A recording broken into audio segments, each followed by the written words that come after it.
All right. Hello, everybody. Welcome to What is Awakening? Hi, Aaron. Hello, Mark. Great to see you again, as always. Great to see you also. And thanks for showing up, everybody, to this conversation. Yeah, so we announced Manifest Awakening last week, which is a follow up of our Forgive 2020 event from last year. And man, we're having things leveled up a little bit this year. We got some big guest speakers joining us for this 4-day event, and we're trying to do it even bigger than last year because I think this year most people might agree was an even more challenging year, full of even more wonderful catalysts. So we want to take advantage of that through this event next week, starting exactly a week from today. And so, yeah, today's conversation, we're just going to be sort of setting the foundation for what we're going to talk about next week with Michael Beckwith and Danielle Laporte and Mark and myself. And so the conversation today is, what is awakening and why is it so crucial and important right now? And how can each one of us get involved in this planetary awakening that's happening right before our eyes? Yeah. And I'm really happy to have this conversation because, I think a lot of people think about awakening, Aaron, as like, that special thing that happens to Byron Katie or Eckhart Tolle or, Jesus or Buddha. We've got those token people that we point to. And then the ego goes, oh, well, that's awakening. And I'm just still fumbling Yeah. through trying to find my way. So, to really give a new definition of it, that's one of our focus is here today is to let people know that it really is very tangible for all of us. Yeah, well said. It can bring on a kind of unworthiness if we try to compare our awakening to, an Eckhart Tolle or Ramana Maharshi or something. And so I think it is helpful to talk about what we mean when we say awakening. And I'll let you give what your definition is, Mark. But my personal definition is just whenever someone has a true flash of insight or a realization through, it could happen in an infinite variety of ways. I mean, it could literally happen taking out the garbage. I've heard people give stories where they had their awakening doing something so mundane you would never guess. But it's just having this flash of insight where you recognize that what you are, the I you refer to, your essence is something that transcends this body, that you are somehow beyond this body, more eternal. Some people have that recognition to the fullest. They see it completely so, blisteringly clear that they can't unsee it ever again, like in Eckhart Tolle. Some people just kind of barely glimpse it, but it's an unforgettable event that creates a burning hunger in us to return to that realization, because when we taste a little bit of our true nature, that what I am is eternal, what I am is not a body, it's so delicious to the soul that it creates this insatiable longing to return to it, which it certainly did for me many years ago.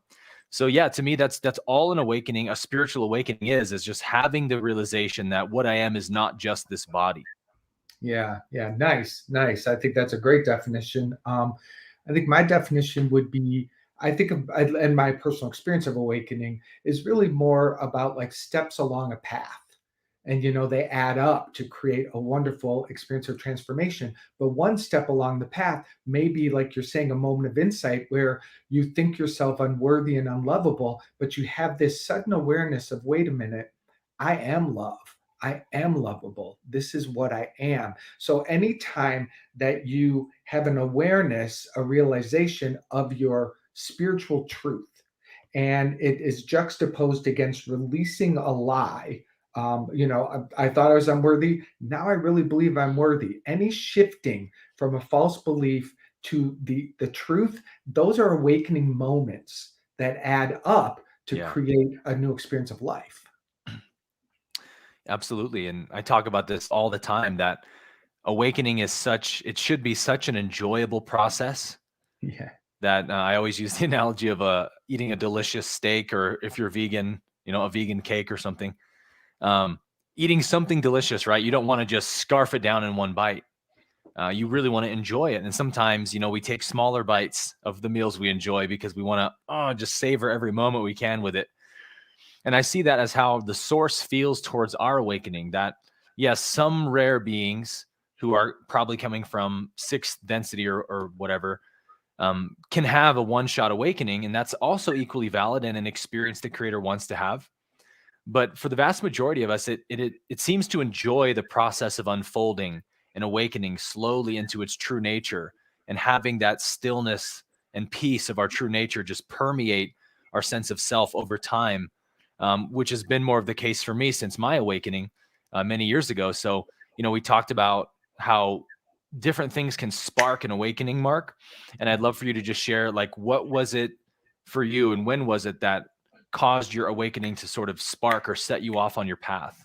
Yeah, absolutely. For many of us, it is we experience the beginning of awakening by kind of hitting a rock bottom. Letting the ego Oh identity yeah. just take us down so hard that there's nowhere else to go, and that's where something shifts. And that was my experience in my mid 20s. A really hardcore addict, real self-destructive, and had bottomed out really so intensely that I wasn't suicidal by name, but I certainly was killing myself, no doubt about that. And would have happily just kind of thrown it all in if there were some way for it to occur. But through, the miracle of a little bit of truth telling to one friend about what I was really suffering from, and then finding a solution, and then, getting into 12-step recovery, which is where I would say mine began. And my spiritual life really started to open up within me. And then it was like I felt like my path was just attracting to it the next step. Read this book, study under this person. Like it just was a journey that I was so Mm, committed to. Like my spiritual path was just primary from, like, I'd say about 26 years old. And although other things were happening in my life, that was the main thing. And the way that I think of myself as being awakened or woke today is very, very simple for me, because I was a person who really hated myself, and I thought I was detested by God, and I was the unacceptable one. To be today, to know that I'm loved, to know that I'm valued, to know that it's impossible for me to feel unworthy, to love the triggers that come mm, my way and be able to handle them like Neo in the Matrix, mm. just sort of, bend and turn and, Effortless. yeah, deal with them. And if they hit me and I react, I don't feel shame. I just address it. I apologize. I do whatever is right to do in the moment. I'm getting a little feedback. Not Oh, sure. I'm not hearing it. You're not? Okay. No. Yeah, Maybe if you have the YouTube video open on another tab, that could be it. not sure. Patrick, if you could help with that. Anyway, to complete mine, it's really, when I look back, mine was a journey of years. And Yeah. it was, steps forward, steps back, steps forward, steps back. And then I hit this pocket where it's like, I know who I am, I know what's true, and that's what turns me on. And that's what I'm awakened to. Very different from where I came. Yeah. Well, your story is such a you had a very you had some traumatic, painful experiences as a kid that led to your addiction and this, really rock bottom experience. And mine was kind of the opposite. I was raised in such a loving, God centered household. And that was actually what sparked my awakening was when I left my religion at 23. I had this huge identity crisis, an existential crisis, which many people listening can relate to. But yeah, the Christian paradigm was my whole worldview. And I was extremely devout in my faith. I was all about Jesus and preaching the gospel all the time. And when I lost that, it was sort of like, oh man, what is reality then? Is there a God? Is there anything good? Is love real? Did I make it up? Those Mhm, questions you mhm, grapple with. And so grappling with those questions and really just, whenever you take away an ego identity, when you take an identity away from ego, ego is really built to be this like self-protected mechanism that has no cracks in it, because the moment there's a crack in it, it's sort of like the Wizard of Oz behind the curtain. It's like it seems to be this huge, powerful being that you could never possibly overcome. And when you get to see its real nature, it's a complete illusion that actually has no power. So it really can't afford to let you in through the cracks. So it's yeah, got to protect its boundaries at all costs. So when we question our identities, the ego will throw a huge fit over it and try to torment you into backing away, basically bully you into backing away. yeah, I'm going to make your life hell if you keep down this path, right? I'm going to make this a miserable experience for you. So although I was seeking enlightenment teachings and listening to Eckhart Tolle and Alan Watts all the time, this existential depression in me from losing my identity as a Christian was growing and growing by the day. And I describe it as a feeling of hopelessness that I lived with, which it was just crushing me over time. And I've shared my story on like every podcast I've ever done, so I won't belabor it too much here. But I had that moment that I've talked about so much where I was listening to Eckhart Tolle on my break, and some flash of insight happened for me. And it was those years of depression, just like it was for you, Mark, of the years of addiction that got me to that rock bottom moment where I was seeking so hard for freedom. I wanted it so bad that at a certain point, the universe has to respond to your request when you want it more than anything else. That's really what the universe is looking for. And so I experienced that collapse of the subject and the object. Everything just became completely transcendent. And I spent about 2 weeks in that state, completely unbroken. I mean, couldn't even remember what suffering was or that it ever happened to me. It was like total freedom. And then I, of course, started to, my mind started to come back online, and thoughts would appear that I didn't catch as an egoic thought. And I always say the first thought that came back was, I wonder if this will be my permanent state. If am I now enlightened? Is trying to claim it for itself. Yeah. And then slowly the ego came back online, but it gave me that burning hunger, that unforgettable experience, that it's the pearl of great price. Like I'll do anything to return to that state. And if I can figure out how to get back to that state of perfection, I'm going to teach about it my whole life. And so I love using this analogy, Mark, of the butterfly in the cocoon, because it speaks to the slow journey that most of us take in our awakening, that we have to go through that dark night. We have to go through some suffering. And we see our planet is doing that right now. We are healing our collective shadows, which means to heal something, you got to see it. You got to become aware of what your shadows are. And so they manifest on the surface, and we kind of go, ooh, that's really hard to look at.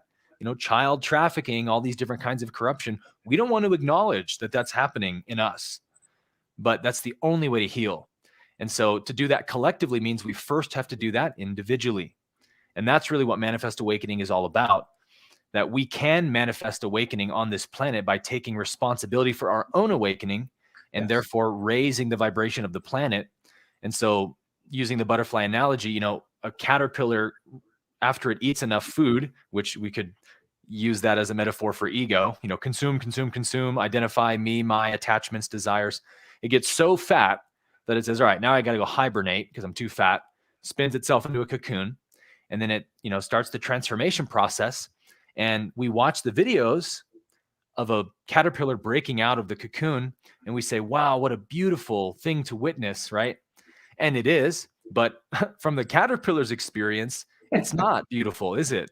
Yeah. It's about to die. It's suffocating. It can't move. It can't breathe. And so in that panic state of like, I'm going to die if I don't do something, it starts thrashing around and, trying to elbow its way out of the cocoon, and eventually breaks out. And then, whoa, I'm this transformed being now. I've become a butterfly.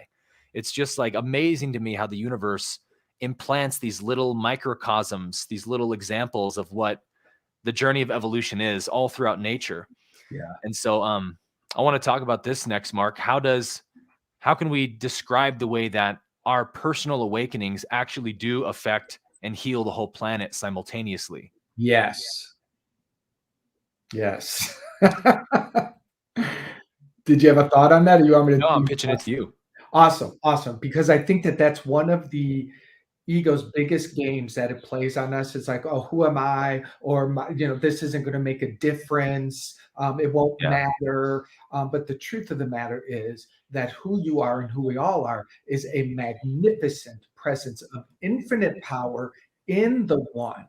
And wherever one person has an awakening moment, an awakening evolution, whichever, any aspect of expansion or remembering who and what you are, that contributes to the collective up-leveling of humanity in a way that your human self will never, ever comprehend. Perhaps it will take until like you lay down your body and look at your life and go, whoa, you mean that one day when I really believed I was love, all of humanity was blessed by that? I absolutely know without a doubt that that's how it works. And that's why we feel it's so important to bring people together, because if it can be so powerful with Yeah. one person just having a revelation of truth, what is possible when thousands of people come together and share? The Course in Miracles talks about we don't return to our home, to the truth of our love alone. We come two by two. We come together. And when we come together, it's like we can go higher Hmm. together than we could ever go alone. Yeah. Well, even Ra talks about that in the Law of One. They call it the doubling effect. Mm, They say when two people bring their wills together in one intention to seek the creator or to seek healing or something, it has a doubling effect, which is really logarithmic, meaning like to the power of, right? So it's to the power of two when you and I come together with our intention. yeah, And so this example of healing yourself heals the world, it sounds sort of pie in the sky, Candyland. Oh, that sounds great, but I'm sure it's not really the way it works. right. But to give you a picture that this absolutely is the way that it works, I love pulling out the David Hawkins map of consciousness and the calibrations, because he pioneered this science of actually understanding the metaphysics of consciousness, power versus force or positive and negative, and how those two polarities affect consciousness. And we could even start with a simple example, right? Of the stadium example. If one person in a stadium is cheering for their team, probably not very loud, right? Probably very few people in the stadium are even going to notice. Yeah. But two people join in, 20 people join in, 200, 20,000. At a certain point, when enough voices join in, people on the highway can hear the stadium rumbling. It has this incredible power. We love witnessing those moments on TV where everyone's like joining in together. Something about that unity is so powerful because that is the way it works in consciousness.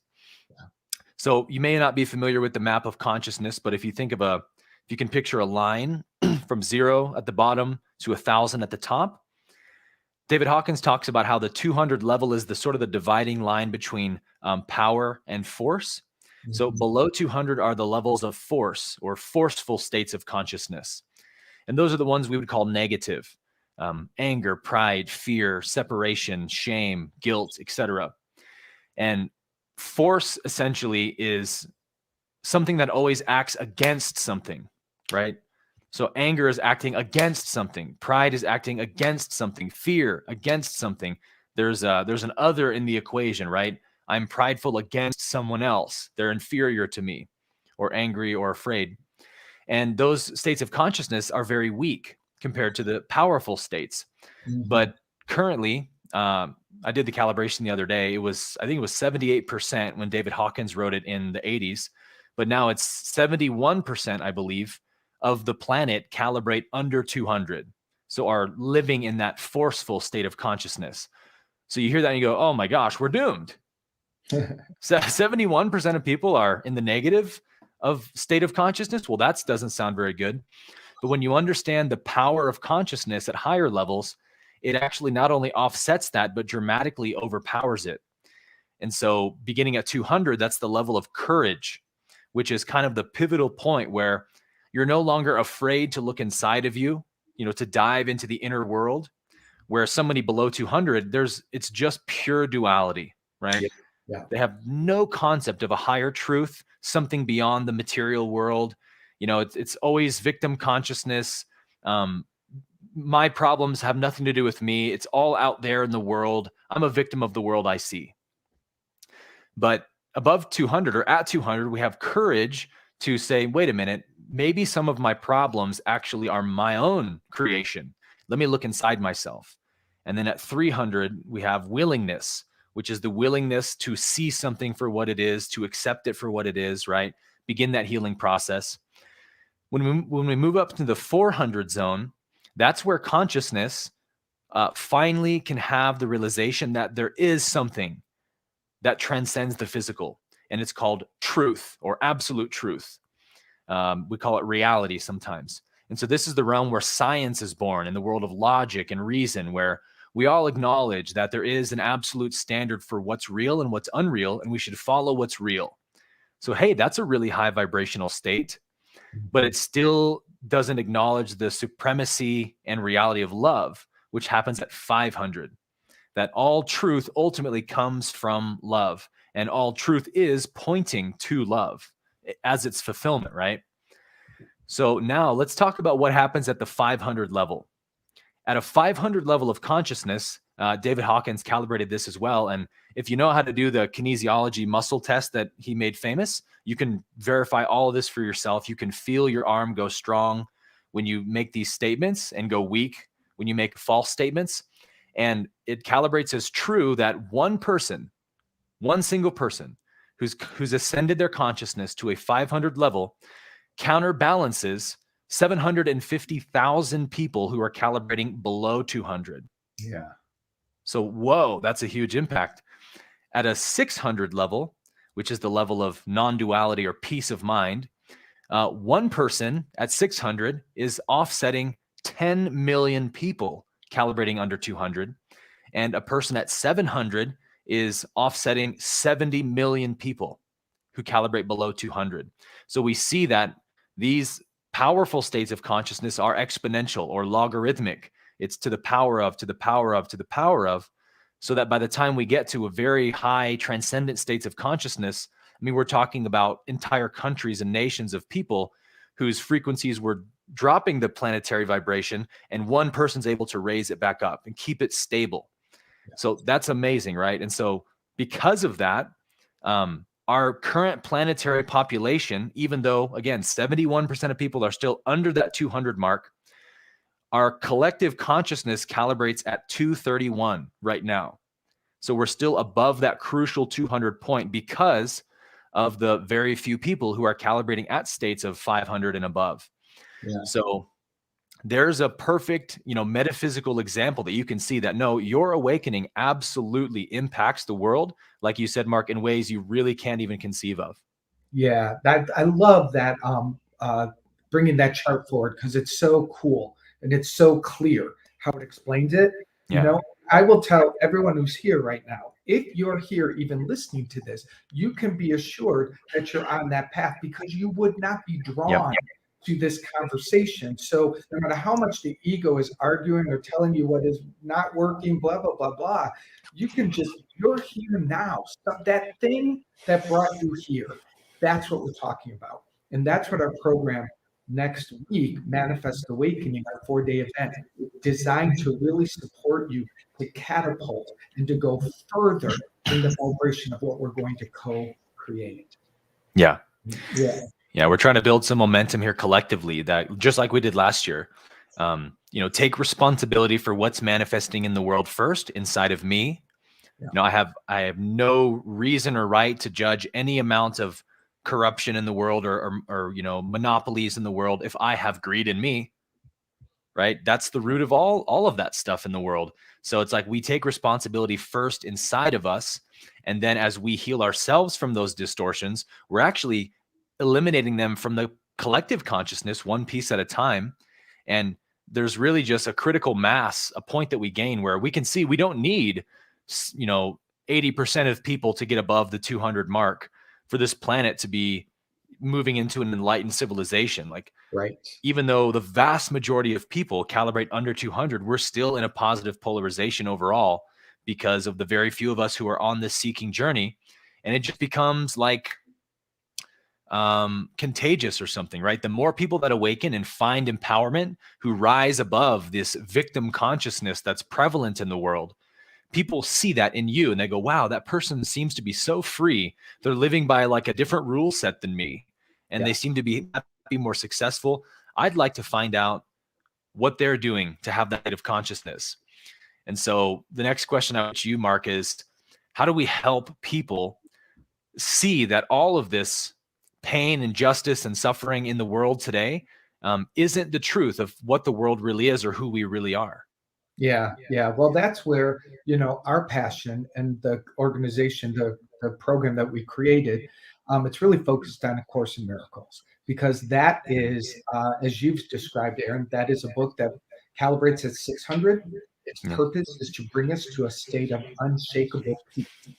And when you give yourself to this book and you allow it to be done unto you, the healing journey absolutely is guaranteed, which it is. So basically, just to give a course overview for a moment, the course kind of just says this is what happened. You're born and created in the perfection of love. That's all you are. That's all you ever will be. But you had a thought about being separate, being other, and that thought about being separate from the love that you are, which is impossible. But the thought alone, Mhm. because you have all the power to put your attention where you want, created kind of an illusory alternate reality. We call that the dream of separation. You're not separate from the goodness of life. You're not separate from, call it God, spirit, love, whatever name you choose. Mhm. You are 100% that. Yeah. So anything other than that, your experiences, the suffering, the pain, the all of that which the world is screaming about, and which admittedly it lives in our mind as thoughts of reality and beliefs, that's the dream. And Mhm. so awakening is steering our attention away from all that we've been giving our attention to, all of the suffering, the lies, the not enoughness, the unworthiness, the fear, all of those things which are life taking, which are destructive, moving our attention from there to the truth, back, coming back home. Those are some of the language that's used. Yeah. Return home, returning to the kingdom of heaven, returning to the divinity of who and what you are, returning to oneness. All of these things say the exact same thing. And the journey of that is through the practice of forgiveness, through the practice of mind training, through the practice of placing yourself in high calibration spiritual practice. And then it's done unto you. So Mm. it's not about you having to figure out every step of the way. It's about putting yourself in the right environments and the right practice with the right people. Mm. Game over. Game over, baby. Yeah. Yeah. And that's what Manifest Awakening is really about. It's about game over. It's we about want, game over. we But want that is the purpose, and you drew it out so well there using that dream analogy. When we look out into the world, which so many of us are doing right now, and saying, "Well, why is there so much corruption and injustice and suffering in the world if we're just love?" And through what you just shared, Mark, the answer is because so many people are still dreaming, yeah. right? They're asleep to who they are. And so they're dreaming of separation. And because we're all creators, we are, those people are creating these forms of corruption and injustice, which don't reflect love because they're not ultimately real. And so awakening is really exactly that. It's waking this world up to remember who they are. And I love this quote you pulled out from ACIM that says, "By your awakening, you are merely forgetting what you are not. And this enables you to remember what you are." So Yeah. perfect. Yeah, yeah, it really is. It really is. So to move to the event that we're really want to invite you to now, We want you there. we want you there, and we designed something very specific, four kind of pillars. On day one, we're going to really focus on becoming free from victimization and getting centered in empowerment, true power, which is yours.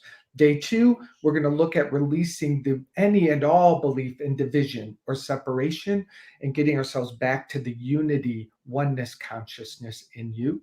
Day three, we're going to really get rid of all of that judging, all of that divisiveness of judgment, and get activated in compassion, which is just the heart energy, the healing power that we need and that our brothers and sisters need to really experience there to support them. And then the last day, we're going to focus on releasing fear and really awakening in the peace that passes all human understanding. And it's a pretty simple 4-day program.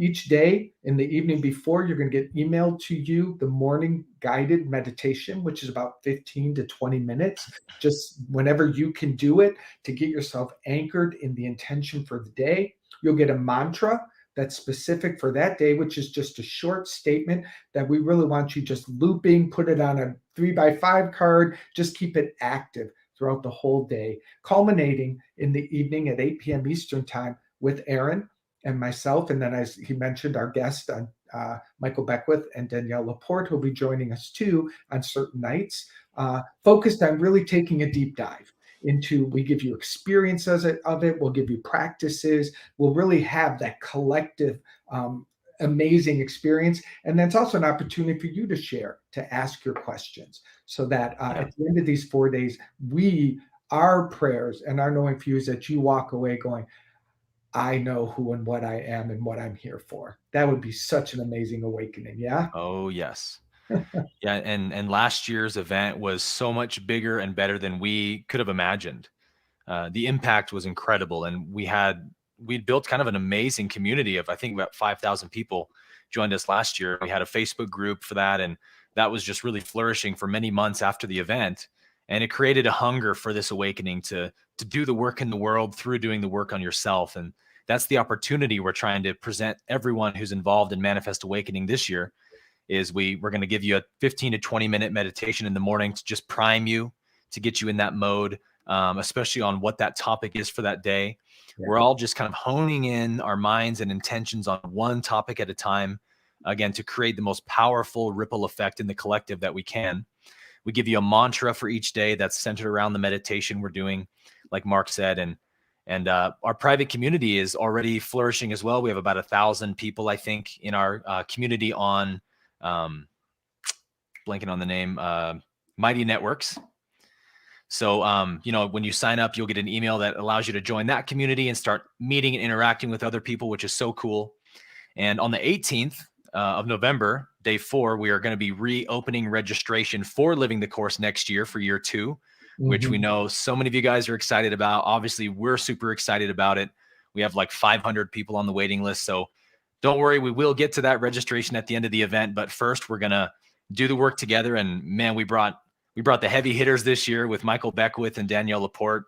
We're so excited to hear what they have to share, and really just doing a guided experience each night together, just like the stadium effect, right? However many of us can come together and raise our voices, in the metaphysical dimension for this awakening, crying out for an awakening to love on this planet.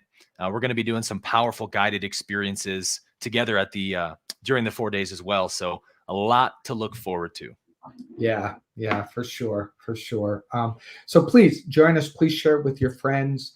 Again, the more that come, the more impact we're going to have. And we're grateful for you being here for this talk.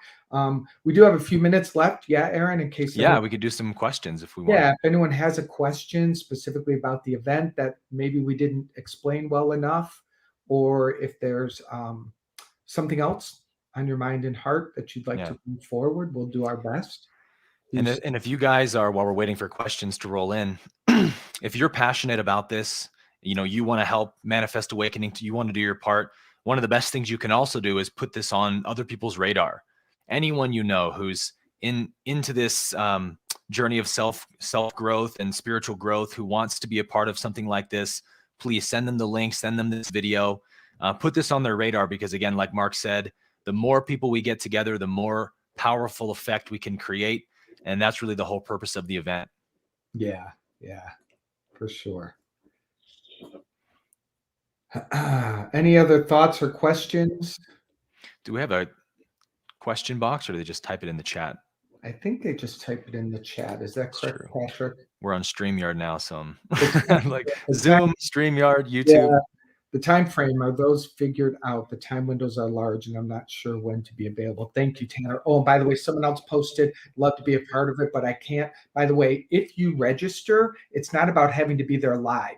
If you register, you will get the video replays. So whether you can attend all of them or you can't attend any of them, you still can be a part of this wave simply by registering. And we'll make sure every day you'll still get the morning meditations, you'll still get the mantra, and you'll still be able to watch the video replay. All of that. All of that is completely free if you register and participate in the event. And what I know is, even though you're not there physically, your intention to be there, do it to the best of your ability, that adds.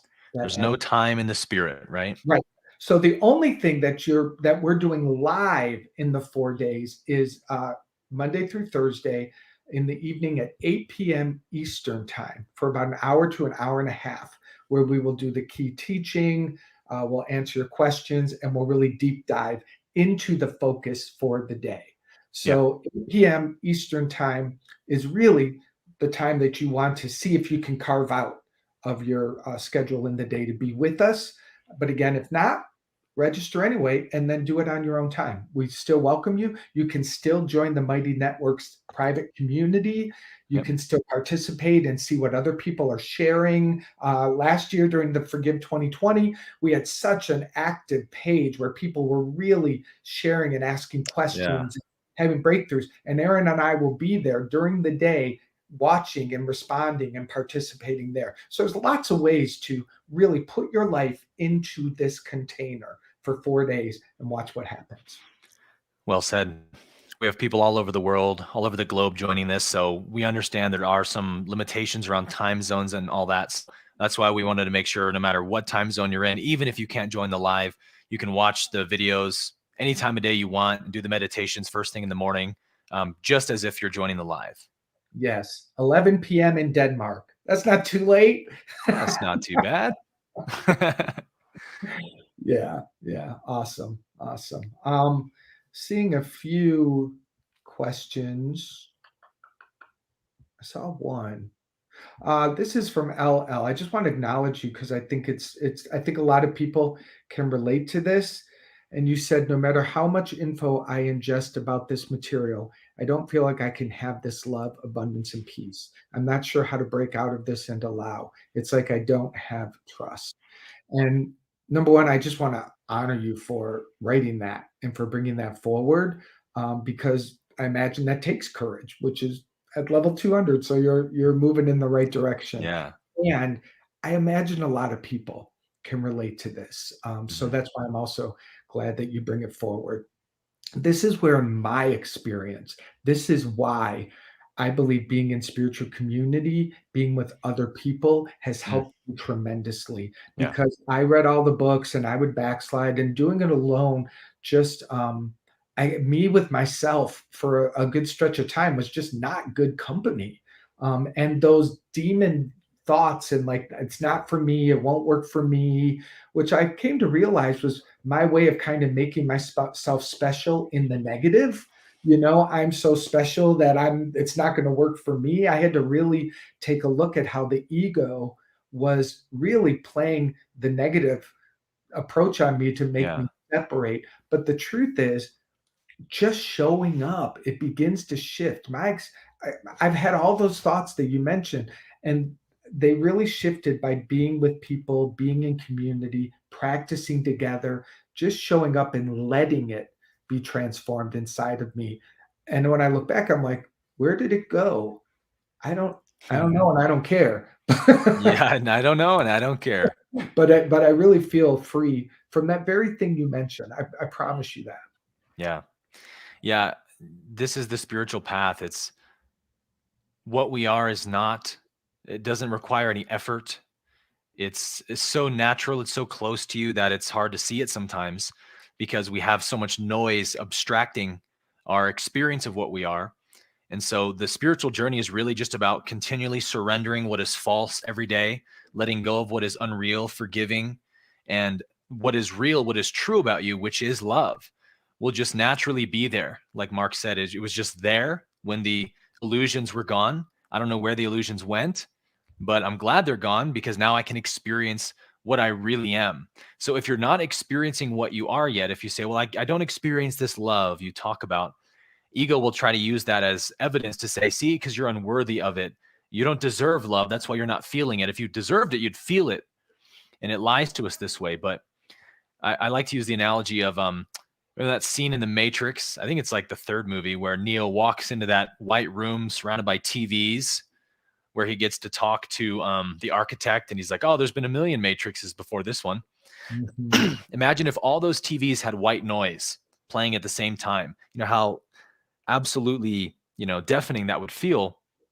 Let's say you and I are there, Mark, and I'm like, Mark, there's a silence behind these TVs underneath the noise. There's a perfect peace. You're like, dude, you're crazy. That's not true. But one TV at a time shuts off and the noise slowly diminishes. And at a certain point, the last TV clicks off and there it is. And you go, wow, it was always there. It was just covered up by so much noise. That's the case for all of us. You are already that, right? You are already perfect and complete, but maybe you have some distortions in your mind, some negative core beliefs, some traumas you haven't healed, some unfulfilled desires in the world, making a lot of noise up there. Well, then it's going to be hard to hear the voice of love, but it Yeah. doesn't mean it's not there. It's always there. And Yeah. that's what awakening is awakening to that truth. That is such a good analogy. I think that's awesome. I really do. I'm seeing a couple of things come through. Yes, it is free. This is a completely free event. Please, it's our gift to you.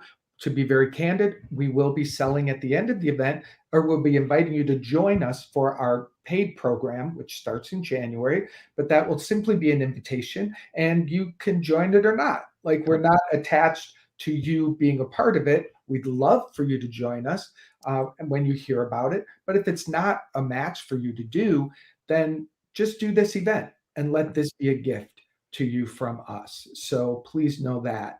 I think that's one of the only ones I saw. And I did see someone post this, and I want to speak to this too. Someone said about not enough time.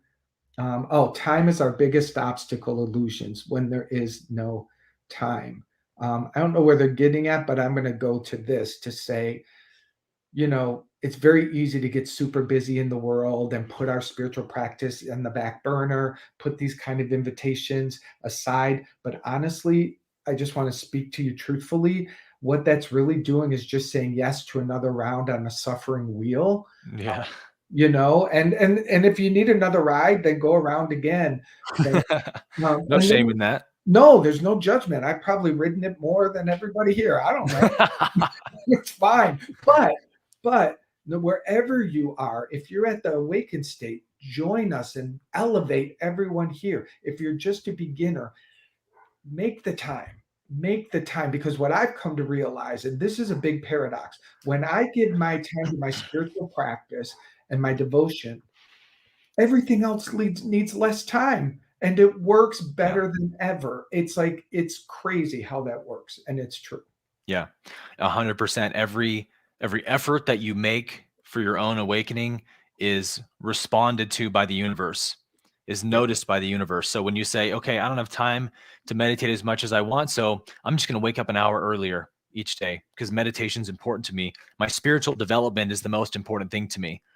I'm gonna, make an hour of time in the evening to read or contemplate or whatever." Every little effort that you make is recognized by the universe, and it's like you take a step towards it, it mirrors you and takes a step towards you. So until you show the universe some kind of effort, you're going to stay in that stagnation typically. So if you're feeling called to this, I promise you, if you make time for it, you're going to get so much of a transformation from this experience. You look back and say, wow, I'm so glad that I made time for this.